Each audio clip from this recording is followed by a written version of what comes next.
The emergency klaxons aboard the UES Retribution pierced through the bridge's tense silence as Commander Adnan Malik stood before the tactical display, his jaw clenched tight.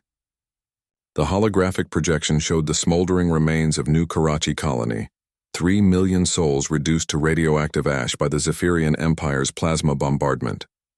"Sir, we're receiving transmissions from the other colonies," reported Lieutenant Neha Sharma, her voice steady despite the tears streaming down her face. "New Mumbai, New Lahore, and New Islamabad. They're all gone. Complete orbital bombardment. No survivors detected." Adnan's knuckles went white as he gripped the command rail.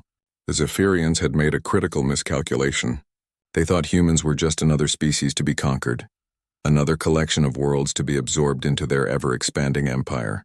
They had studied human military capabilities, analyzed their defensive structures, calculated their fleet strengths, but they had never bothered to understand what lay beneath the surface of humanity's carefully maintained diplomatic facade. "Communications. Patch me through to Earth Command," Adnan ordered, his voice carrying a dangerous edge that made his bridge crew exchange nervous glances. The response came within minutes, not from the usual bureaucratic channels but directly from Admiral Chen Wei, head of Earth's most classified military division. Her face appeared on the main screen, and even through the static-laden transmission her expression was granite hard. "Commander Malik," she began without preamble, "you have full authorization to initiate Protocol Dragon's Breath.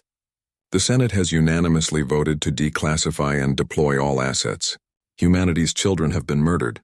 It's time the galaxy learned why we keep our true nature hidden." Neha turned from her console, confusion evident in her dark eyes. "Sir, what's Protocol Dragon's Breath?" "I've never seen it in any operational manual." Adnan's smile held no warmth. "Lieutenant, every species in the galaxy believes they know humanity. They see our diplomatic missions, our peaceful trade negotiations, our reluctance to engage in aggressive expansion. They think we're soft." He walked to the tactical display and began entering classified authorization codes. "They have no idea that we've spent the last century preparing for the day someone would be foolish enough to test us." The bridge lighting shifted to red as classified systems came online.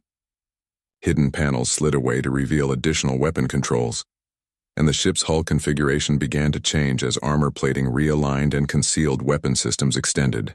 "All vessels in the 7th Fleet, this is Retribution Actual," Adnan broadcast on the encrypted command frequency.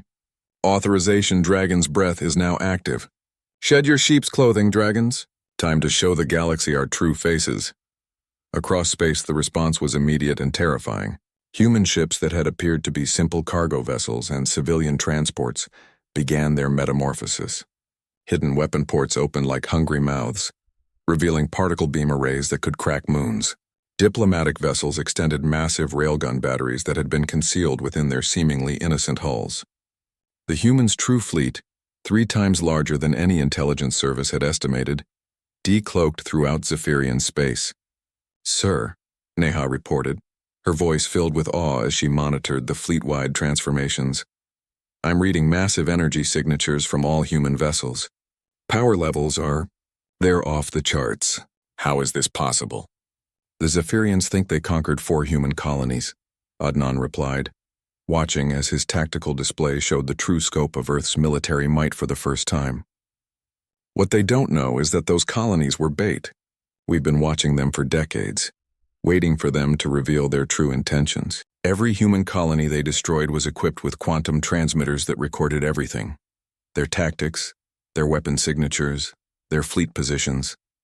And now," he paused as confirmation signals flooded in from across the galaxy, "now every human ship within 50 light-years knows exactly where to find them." The first strike came without warning.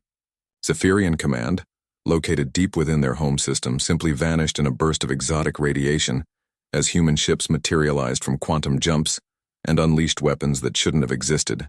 Their mighty warfleet, spread across human space to consolidate their conquests, found themselves surrounded by vessels that moments before had been dismissed as harmless merchants and explorers.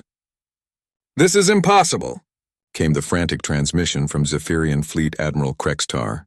"Human technology couldn't—" His transmission cut to static as the UES Dragon's Fury, previously disguised as a simple research vessel, demonstrated the capabilities of Earth's quantum disruption torpedoes. Neha stared at her readings in disbelief. "Commander, our ships are using technology I've never seen before. Quantum manipulation, dimensional folding, temporal acceleration fields. How long have we had these capabilities?" "Since before your grandmother was born, Lieutenant," Adnan replied. "Humanity learned long ago that the galaxy is a dangerous place, so we made a collective decision: appear weak while growing strong. Let other species see us as naive peacekeepers while we developed weapons that could end civilizations. The Zephyrians wanted to see what happens when humanity is pushed too far." His eyes reflected the cold fire of the tactical display. "Congratulations to them. They've just awakened dragons that have been sleeping for 100 years. The war lasted exactly 17 hours. When it ended, the Zephyrian Empire, a civilization that had dominated half the galaxy for 3 millennia, no longer existed. Their worlds remained inhabited and unharmed, but their military infrastructure had been surgically removed from existence. Their leaders found themselves in human custody, facing tribunals for genocide. As the UES Retribution returned to Earth, Neha approached her commander with the question that had been burning in her mind. "Sir, if we've always had this capability, why did we let them kill those colonists? Why didn't we stop them?" Adnan was quiet for a long moment, staring out at the stars. "Because sometimes, Lieutenant, the galaxy needs to be reminded of what happens when you murder human children. The Zephyrians won't make that mistake again. Neither will anyone else who witnessed what happened here." He turned to face her, and in his eyes she saw the patient intelligence of a species that had learned to think in centuries rather than years. "We are not the sheep other species believe us to be, Neha. We are shepherds, and we've just reminded the wolves what happens when they touch our flock." The message spread throughout the galaxy within days.